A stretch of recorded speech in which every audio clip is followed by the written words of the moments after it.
नमस्ते। थर्ड आई में आपका स्वागत है। सबसे पहले अपील कर दूं, आप लोगों का सहयोग, खास करके आर्थिक सहयोग, और सब्सक्राइब करने के लिए आप लोग बटन दबाएं।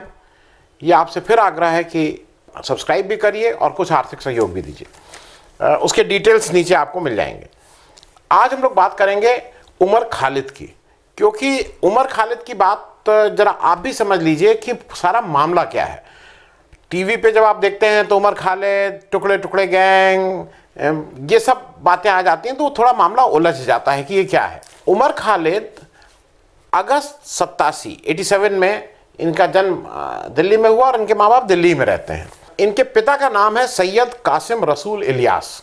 ये मूल रूप से महाराष्ट्र के हैं और वर्तमान में ये president of welfare party of India हैं, मतलब इलेक्शन कमीशन से रजिस्टर्ड है, उसके ये प्रेसिडेंट हैं।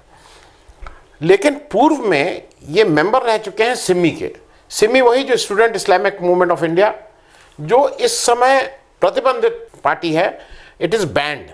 उमर ने किरोरीमल से अपना ग्रेजुएशन किया और फिर पोस्ट ग्रेजुएशन एमए और एमफिल जेएनयू से किया था।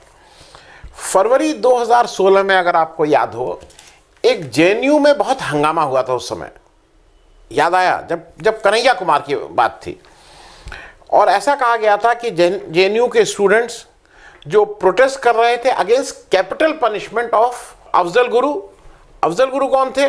2001 का जो पार्लियामेंट अटैक हुआ था उसके एक आरोपी, और दूसरा जो कश्मीर का एक अलगवादी मकबूल भट्ट। एक्चुअली ऐसा है कि ये जेएनयू नहीं, दुनिया के बहुत से लोग ये मानते हैं कि फांसी नहीं होनी चाहिए, कैपिटल पनिशमेंट, मतलब ये इलाज नहीं है।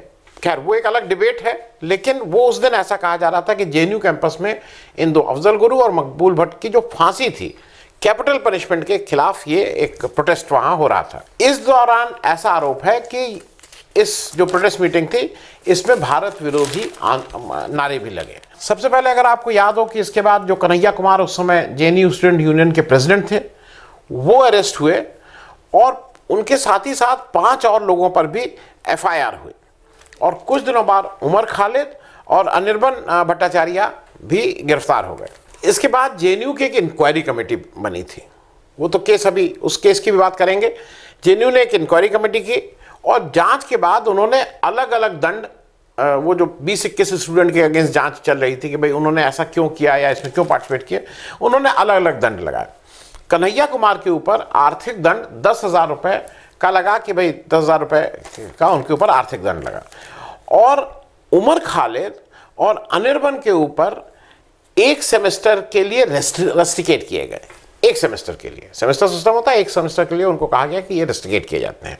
उसके बाद 28 फरवरी 2020 को, ये मैं इसलिए आपको कह रहा हूं कि फिर होता क्या है कि दिल्ली पुलिस ने तो ये सब कर दिया था, लेकिन कोर्ट में केस चले, इसके लिए जो दिल्ली सरकार है उसकी परमिशन की जरूरत थी।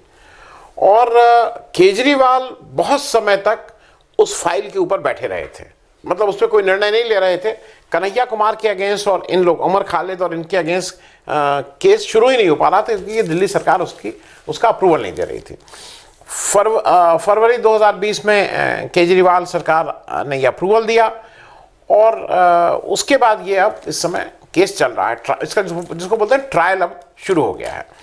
इस इंक्वायरी के चलते एक और चीज़ हुई थी कि जब ये इंक्वायरी हुई थी, जो मैं आपको कह रहा हूँ, उस समय जेएनयू प्रोटेस्ट किया गया जिसमें इनको 1 सेमेस्टर के लिए रेस्ट्रिकेट किया गया था, उस समय उमर ने अपनी थीसिस कंप्लीट कर ली थी। और वो थीसिस उन्होंने जुलाई 2018 में उन्होंने कहा कि भाई इसको मैं जमा करना चाहता हूँ, जिसको जेएनयू अथॉरिटीज़ ने उस इंक्वायरी की दुहाई देते हुए कहा कि आप इसको जमा नहीं कर सकते हैं। उमर चले गए दिल्ली हाई कोर्ट और दिल्ली हाई कोर्ट से डायरेक्शन मिला कि नहीं, आपको ये थीसिस जमा करनी होगी। और अगस्त 2018 में इनकी वो थीसिस जेएनयू में जमा हो गई, में सबमिट हो गई। एक बीच में और बता दूं, क्योंकि वो भी एक बीच का पार्ट आता है, भीमा कोरेगांव आपको याद है, जिसमें फादर स्टैन स्वामी की भी डेथ हुई, सुधा भारद्वाज इत्यादि अभी जेल में ही हैं। उसी भीमा कोरेगांव प्रकरण की बात कर रहा हूँ। वहाँ पे एक याद है, एक पूना में एक स्पीच दी गई थी जिसमें ये सब था कि वहाँ पे बहुत भड़काने वाले भाषण दिए गए थे, अलगवादी भाषण दिए गए थे, इत्यादि इत्यादि। वहाँ पे उमर खालिद और जिग्नेश मेवानी वही दलित जो गुजरात में इस समय एमएलए हैं, इनके नाम से भी एफआईआर हुई थी। इनके ऊपर आरोप था कि इन्होंने भड़काऊ भाषण दिया है उस एल्गार रैली के समय। अब इस बीच दिल्ली रॉयट्स 2020 की बात कर लें। दिल्ली रॉयट्स 2020 की बात आगे करने से पहले मैं छोटे छोटे दो वीडियो आपको दिखाना चाहता हूं। दोनों मंत्री लोगों के हैं, एक हमारे अमित शाह साहब के हैं जो होम मिनिस्टर हैं, और Delhi police ministry of home केंद्रीय सरकार के डायरेक्ट अंडर में काम करती है, वो दिल्ली सरकार का कंट्रोल उसके ऊपर नहीं है। और दूसरे मिनिस्टर हमारे अनुराग ठाकुर साहब हैं, जिनको अभी इतने बढ़िया भाषण उन्होंने दिल्ली बंदों में दिया, ऐसा लगता है कि उसके फलस्वरूप उनको प्रमोट करके अब कैबिनेट मंत्री बना दिया गया है। ये जो आप वीडियो देख रहे हैं उस समय ये स्टेट मिनिस्टर थे। तो मित्रों, बटन दबाओ तब इतने गुस्से के साथ दबाना कि बटन यहाँ बाबतपुर में दबे, करंट शाहीन बाग के अंदर लगे। दबाएंगे पक्का। गद्दारों को गोली मारो, सालों को देश के गद्दारों को पीछे तक आवाज आनी चाहिए, गिरिराज जी को सुनाई दे। देश के गद्दारों को, देश के गद्दारों को, देश के गद्दारों को। अब मैं ये भी बता दूं कि वो जो फरवरी 2020 का दिल्ली रॉयट के नाम से इसको जाना जाता है, उसमें 53 लोग मरे थे और 700 लोग करीब घायल हुए थे। इनके ऊपर, उमर के ऊपर UAPA unlawful activity prevention act लगा कि ये जब ऐसा कहा गया कि जब ट्रंप की विजिट हिंदुस्तान में हो रही थी उस समय इन्होंने भड़काऊ भाषण दिया था। वही ट्रंप की विजिट, नमस्ते ट्रंप, हाउडी मोदी, वो वाला, और ट्रंप वोट फॉर ट्रंप, वो सब जब हुआ था उस समय की बात है। कुछ लोगों का ये भी कहना है कि अगर आपको याद हो कि कोरोना क्या एक कारण वो भी थे कि जो ट्रंप साहब यहाँ आ गए थे। दिल्ली पुलिस के अनुसार दिल्ली रॉयट्स को भड़काने का या इंस्टिगेट करने का या बढ़ावा देने में उमर खालिद का भी हाथ था। सितंबर 2020 में उमर खालिद को गिरफ्तार कर लिया गया, ये कह के कि ये दिल्ली रॉयट्स के मास्टरमाइंड हैं। अभी क्या हुआ कि अभी 23 अगस्त को, मंडे को, दिल्ली हाई कोर्ट में इसकी सुनवाई हुई।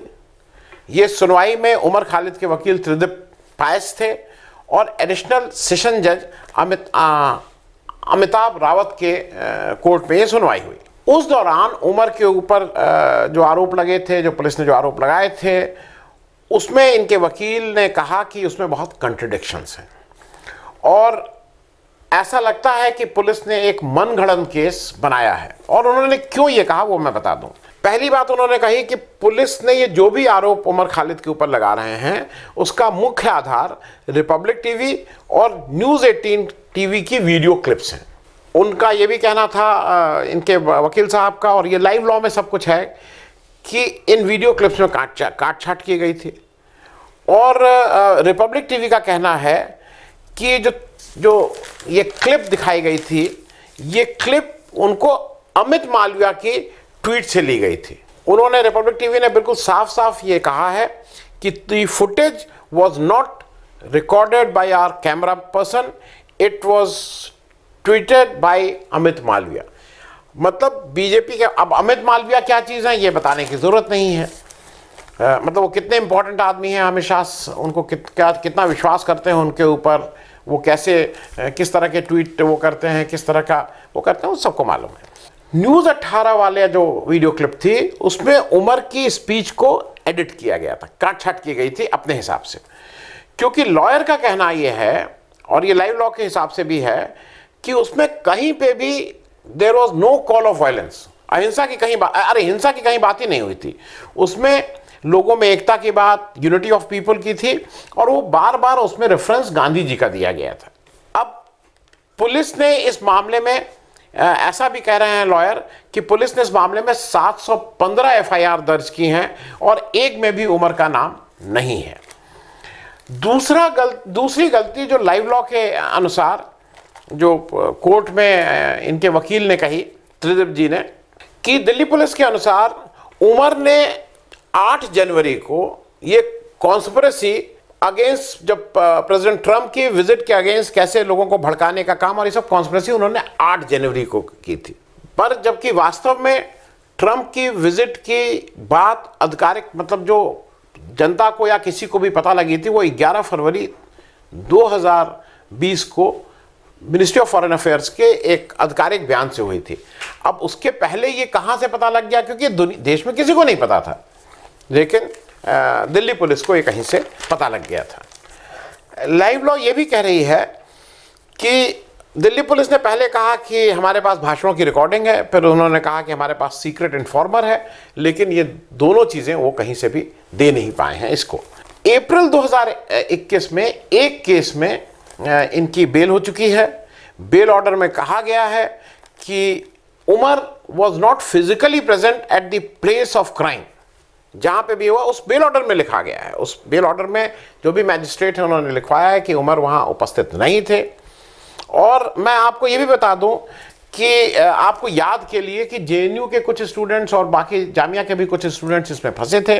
अगर आपको याद हो, दिल्ली रॉयट्स के ही नाम पे नताशा नरवाल, देवांगना कलिता और सफूरा जोरगर, ये सब लोगों को, और ये कहीं ना कहीं इसका लिंक वो सीए की, एक तरह से सीए की जो खिसियाहट है या शाहीन बाग में जो प्रोटेस्ट हुआ था उसकी भी कहीं ना कहीं से खिसियाहट या उसका हिसाब बराबर करने के लिए किया जा रहा है। अब ये सुनवाई अभी स्थगित है, 3 सितंबर को इसमें आगे सुनवाई होगी। 2 चीज़ें करके इसको ख़त्म करो। पहली चीज़, ये जो पुलिस का एडवेंचरिज्म है, खास करके दिल्ली पुलिस का, जब वो ऐसे ही मनगढ़ंत कुछ भी करती है, उसके लिए अगर वो है तो कौन जिम्मेदार है? क्या दिल्ली पुलिस या जो उसको कंट्रोल करती है मिनिस्ट्री ऑफ होम?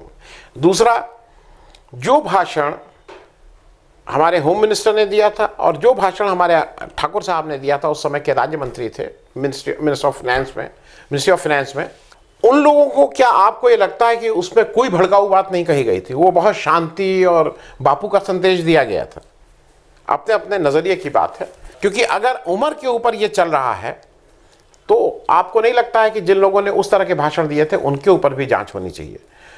और एक चीज़ और मैं कहूँगा अंत में, कि एक एस्टैब्लिश नॉर्म है कि आरोप सिद्ध होने तक कोई भी आरोपित इनोसेंट माना जाता है, उसको माना जाता है कि ही इज इनोसेंट। और इसी के कारण आज देश की पार्लियामेंट में प्रज्ञा ठाकुर जी बैठी हुई हैं। उनके ऊपर आरोप कितने गंभीर हैं, लेकिन क्योंकि आरोप सिद्ध नहीं हुए हैं, केस चल रहा है, तो उनको इनोसेंट मान के उसमें।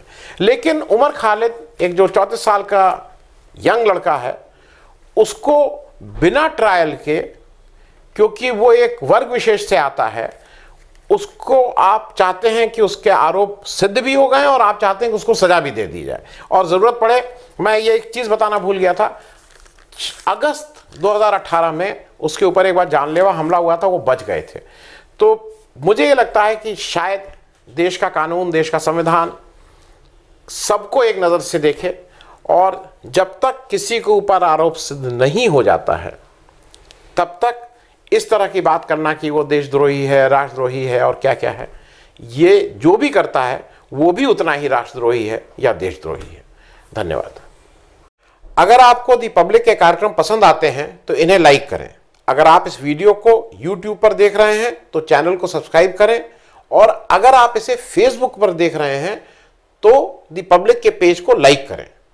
अगर आप चाहते हैं कि हम निष्पक्ष पत्रकारिता को जारी रखते हुए आपसे जुड़े मुद्दों पर सवाल उठाते रहें तो हमें सहयोग करें। आपका छोटा से छोटा सहयोग भी इस मुहिम को जारी रखने में हमें ताकत देगा। डोनेट करने के लिए डिटेल्स जो हैं वो डिस्क्रिप्शन बॉक्स में दी गई हैं। धन्यवाद।